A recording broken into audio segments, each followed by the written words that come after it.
avoid it.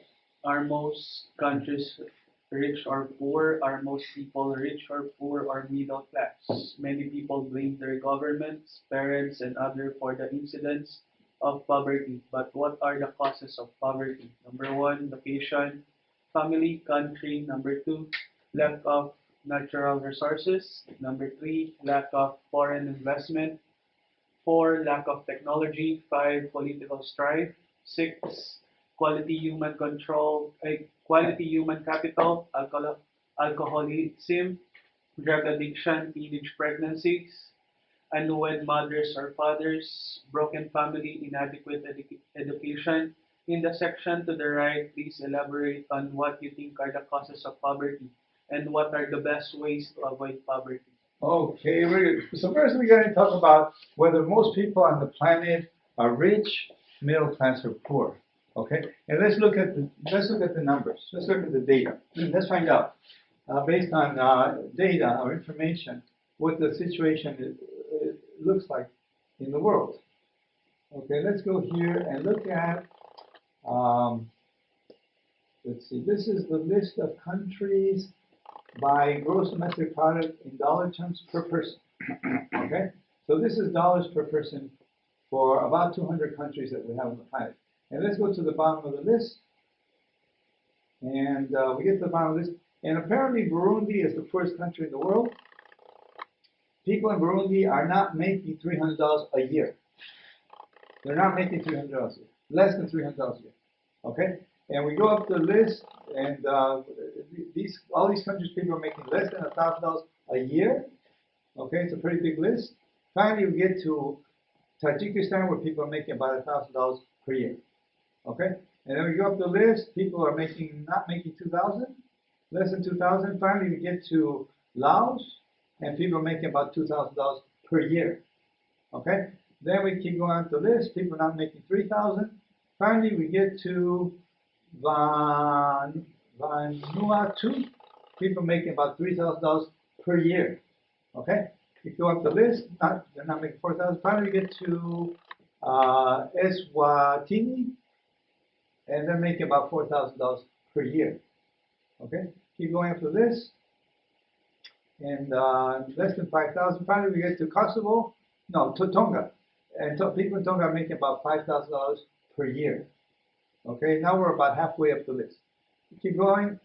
We get to Libya. People making about $6,000 per year before taxes. Okay, going up the list, we get to Peru. People making about $7,000 per year. Okay, keep going on the list. If I get to Dominica, people making about $8,000 per year. And then keep going up the list. We get to maybe Serbia, people making about $9,000 per year before taxes. And then we're going up the list. We get to Nauru, people making about $10,000 per year. Okay, keep going up the list. And we get to Equatorial Guinea, which is in Africa. This is a country where people speak Spanish, by the way. And they're making about $11,000 per year. And then finally, we get to the world average, which is roughly $12,000 per year. Okay, so there it is. And so the world average is $12,000 per year, which is, I don't think is particularly good. Okay, even when you look at, we can look at purchasing power parity, but we'll do that in a second. But just based on nominal terms or dollars, would you say most people on the planet are rich, poor, or middle class? Poor. They're poor, very poor, or extremely poor. Yes or no? Yes. Okay. And but to double check, let's look at per capita GDP and purchasing power parity. Okay, so this is okay. List of countries by gross domestic product in terms of purchasing power parity per capita. And let's go to the bottom of the list again. And okay, so now Burundi is doing a little bit better. They're at about $800 per year. Okay. Now we get to Central Africa, $1,000 a year. Eritrea, $2,000 a year before taxes. Lesotho, $3,000 a year before taxes. Senegal 4,000 a year before taxes. Cambodia 5,000 per year before taxes. Kenya 6,000 per year before taxes. Venezuela $7,000 per year before taxes. India $8,000 per year before taxes. Laos 9,000 a year. This is in terms of purchasing power parity. That means if they were here, that's how much money they would have to spend here. Okay, $9,000 a year in the case of Laos. Okay, we get to the Philippines about $10,000 per year. Okay, if they were here, that's what people would have in the Philippines. Okay, we get to Eswatini, 11,000 per year before taxes. Iraq, 12,000 a year before taxes. Vietnam, $13,000 per year before taxes. Sri Lanka, 14,000 before taxes. Peru, $15,000 per year for taxes. Saint Lucia, $16,000 a year before taxes. Barbados, 17,000. Gabon, 18,000. Botswana, 19,000. And then finally we get the world average, which is about, I would say probably about $18,000 a year in terms of purchasing power parity before taxes. Okay, so if it's $18,000 a year before taxes, after taxes, it's probably closer to $15,000 a year on average in the world average. So I think if you were spending $15,000 a year here in California, in the United States, would you consider yourself rich, poor, or kind of poor? $15,000 a year. That's your whole budget. That's about $1,200 a month. Would you consider yourself rich, middle class, or kind of poor? Kind of poor. And that's the world average. That's average, okay? So people below average, they're doing less than that. So I think we can conclude that most people on the planet are poor. Yes or no? Well, listen to it. Yeah. Poor, kind of poor, or extremely poor. Okay? So, which is not good. That's not good. Okay, so the question is, well, what's going on here? Why are most people on the planet poor? And that's what we're trying to answer here. Because, do you want to be poor? No. Okay. So you want to escape that and avoid that so you don't end up being a poor person. Yes or no? Right? Okay. So people are poor. I think some people, they blame the government. So, the government steal everything. I don't know if that's true or not. Okay. It depends on the country, maybe. And then other people, they blame their family. Oh, it's my parents' fault. It was my mother. It was my father. It was my grandparent. Whatever. Right? But really, I think the cause of poverty, number one, is family. Okay. If you're born into a rich family, the Rockefellers, the Kennedys, the Trumps, your chance of being poor are about zero. Right? But if you're born into a poor family, then your chance of being poor are very high. Very high. Yes or no? Yeah. Okay. So that's the first one, family. The second one is the country you're born in. Right? If you're born in a rich country, a super rich country, say like Monaco, your chance of being poor are minimal. Zero, virtually none. Or a rich country like the United States, pretty low. The chance of being poor are fairly low. But if you're born into a poor country, like the ones we saw at the beginning of the list, your chance of being poor are very high. Yes or no? Yeah.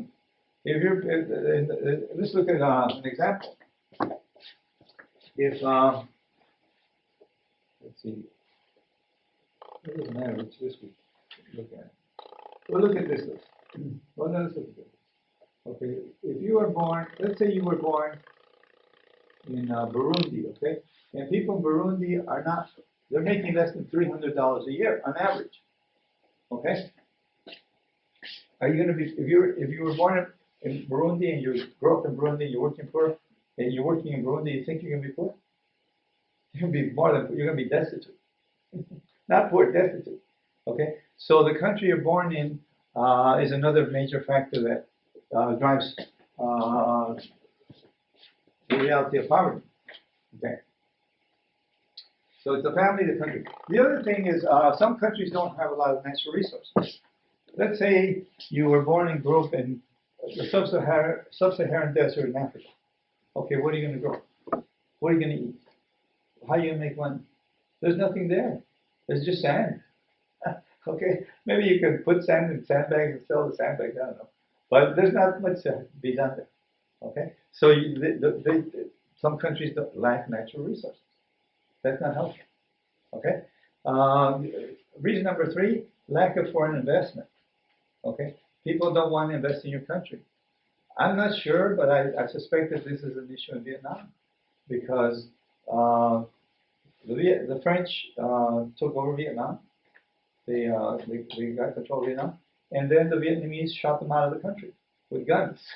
Okay, and so the French asked the Americans to help them, and the United States went in to help the French to keep Vietnam under French control, and then the Vietnamese shot the Americans out of the country, right?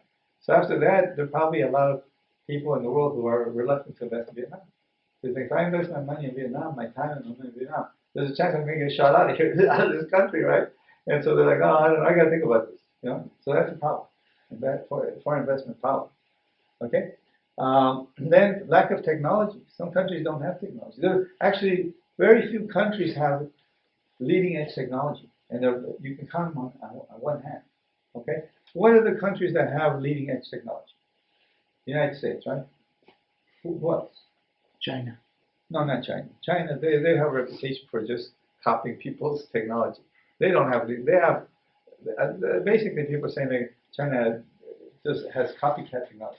It's not leading edge. They just copy. They buy one thing and they replicate. So it's the United States, Japan, right? South Korea, right?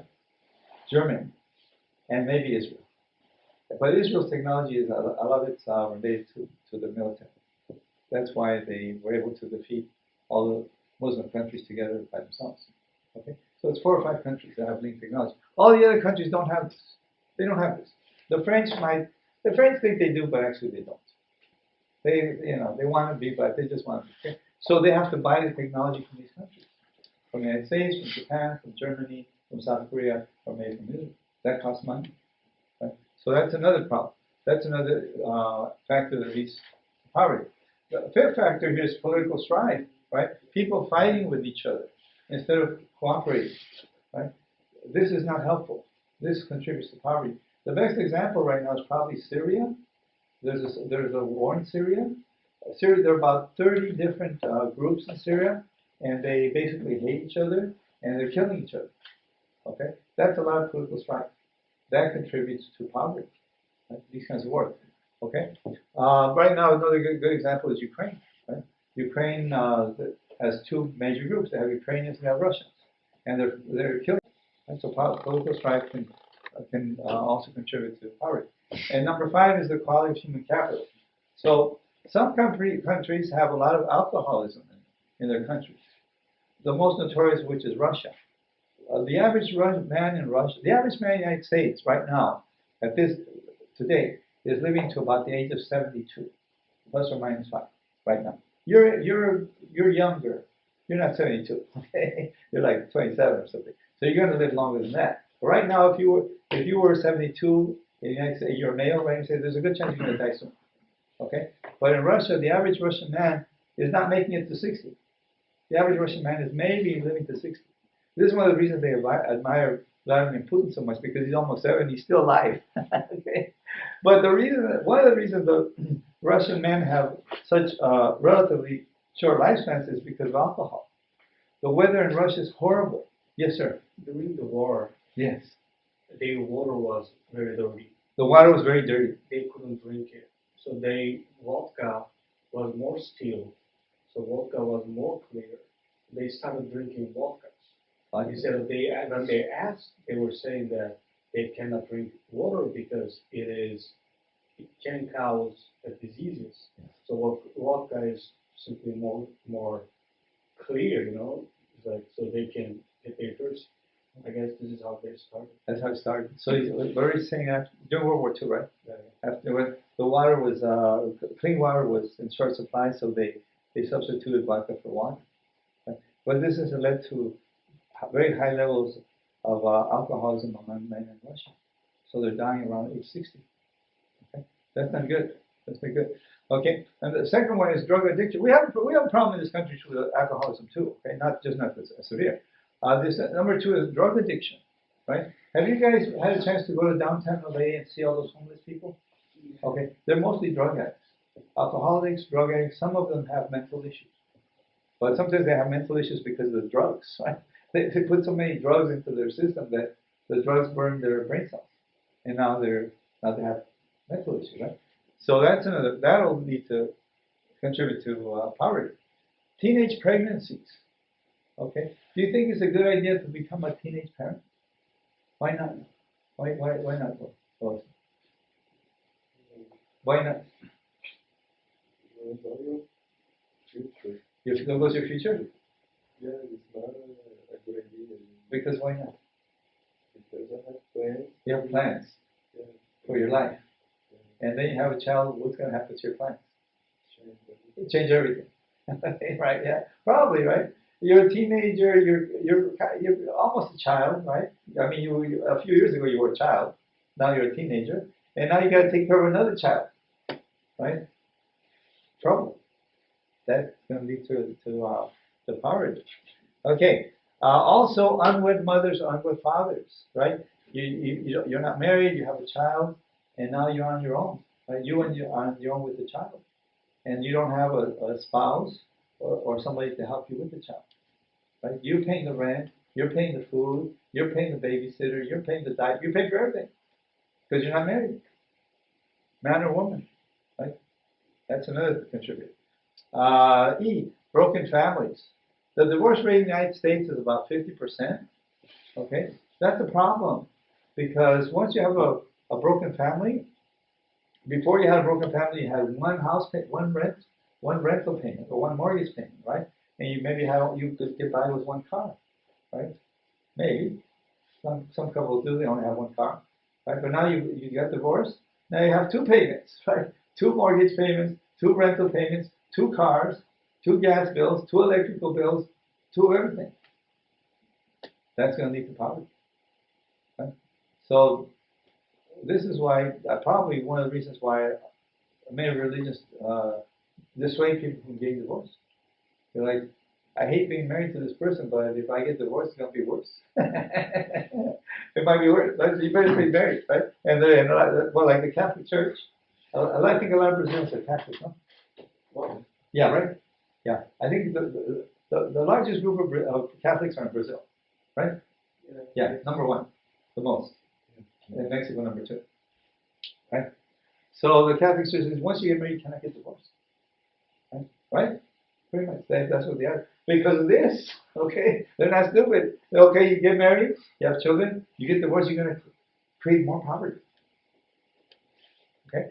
So that's the idea there. But one of my students said that really the problem is that people do not have adequate education. Education in most countries is inadequate. People are not being trained on how to make money and how to invest money and how to grow their net worth and how to become wealthy and how to become financially independent. They don't teach that here in this country. I can tell you. In K through 12, they don't teach it. How about in Brazil? Do they teach you how to become wealthy in Brazil? No. In the Philippines, do they teach you how to become wealthy in K through 12? No. No. How about Vietnam? Do they teach you how to become wealthy in Vietnam in K through 12? No. Turkey neither. He's a little bit tired. I don't want about him. So the schools are not training people on how to manage their finances and how to make money and how to become wealthy so they can have a good life. So people just keep repeating the same patterns, right? Of teenage pregnancy and divorces and multiple families and multiple children and blah blah, and the cycle just repeats over and over, and people cannot escape out, unfortunately.